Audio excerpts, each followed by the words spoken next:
আসসালামু আলাইকুম ওয়া রাহমাতুল্লাহি ওয়া বারাকাতুহু। আলহামদুলিল্লাহ ওয়াসসালাতু ওয়াসসালামু আলা রাসূলিল্লাহ, আম্মা বাদ।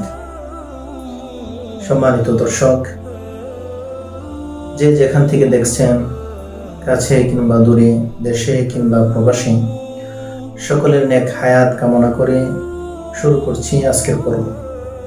আজকের পর্বে আমরা আলোচনা করব ফিদিয়া নিয়ে। ফিদিয়া মূলত জিনিসটা কি, কিভাবে আদায় করতে হয়, এই নিয়ে আজকের আলোচনা। ফিদিয়া বলা হয় কোনো ব্যক্তি একটা ইবাদত, বিশেষ করে নামাজ, রোজা, যেগুলো তার উপর ফরজ, সেগুলো কোনো কারণবশত করতে পারেনি এবং সামনে করারও সম্ভাবনা নেই, তখন তার পক্ষ থেকে ওই যে নামাজ অথবা রোজা কাজা হয়েছে তার পক্ষ থেকে যে টাকা গরিবদেরকে সদকা করতে হয়, দান করতে হয়, এটাকে ফিদিয়া বলা হয়। রমজান মাস চলমান এবং আমাদের মাঝে আমাদের আত্মীয় স্বজন, মাতা পিতা, দাদা দাদি অনেকে মাযুর থাকেন, বৃদ্ধ অবস্থায় অথবা এমন অসুস্থতায় ওনারা ভুগতেছেন যে অসুস্থতা থেকে সুস্থ হওয়ার সম্ভাবনা খুবই কম। তাদের জন্য শরীয়তে ফিদিয়ার ব্যবস্থা রেখেছে। কোনো ব্যক্তি যদি রোজা রাখতে না পারে, রোজা রাখতে সক্ষম না হয়, তাহলে তার জন্য শরীয়ত কর্তৃক আল্লাহ তাআলার পক্ষ থেকে ফিদিয়ার ব্যবস্থা রয়েছে। আল্লাহ তাবারক ওয়া তাআলা সূরা বাকারা 185 নম্বর আয়াতে বলেন, ওয়া আলাল্লাযীনা ইউতীকুনাহু ফিদিয়াতুন তুআমু মিসকিন। অর্থাৎ যারা রোজা রাখতে সক্ষম নয় তাদের জন্য আল্লাহ তাবারক ওয়া তাআলা একজন মিসকিনের খানাকে নির্ধারণ করে দিয়েছেন ফিদিয়া হিসাবে। একজন মিসকিনের খানা কতটুকু আসে, মুফাসসিরিন কেরাম এবং ফুকাহায়ে কেরাম ঠিক ব্যাখ্যা করেছেন।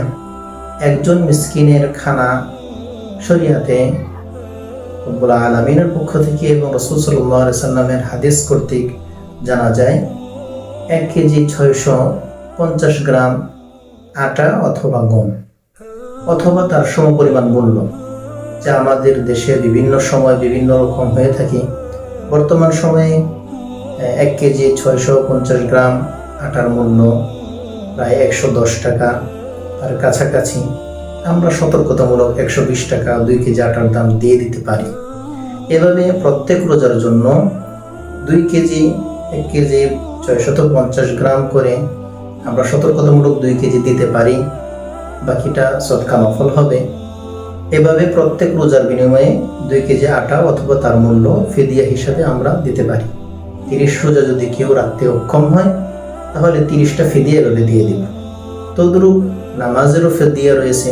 কোনো ব্যক্তি যদি নামাজ পড়তে অক্ষম হয়, অর্থাৎ মুমূর্ষু অবস্থায় তার অনেক নামাজ কাজা হয়ে গিয়েছে, ব্যক্তি নামাজি ছিল কিন্তু মুমূর্ষু অবস্থায় মৃত্যুবরণের আগে দিয়ে কিছু নামাজ তার জিম্মায় রয়ে গিয়েছিল, তাদের ওয়ারাসান যদি চান, তাদের উত্তরাধিকারীও যদি চান, তাহলে তার পিতামাতার তাদের পক্ষ থেকে ফিদিয়া আদায় করে দিতে পারে।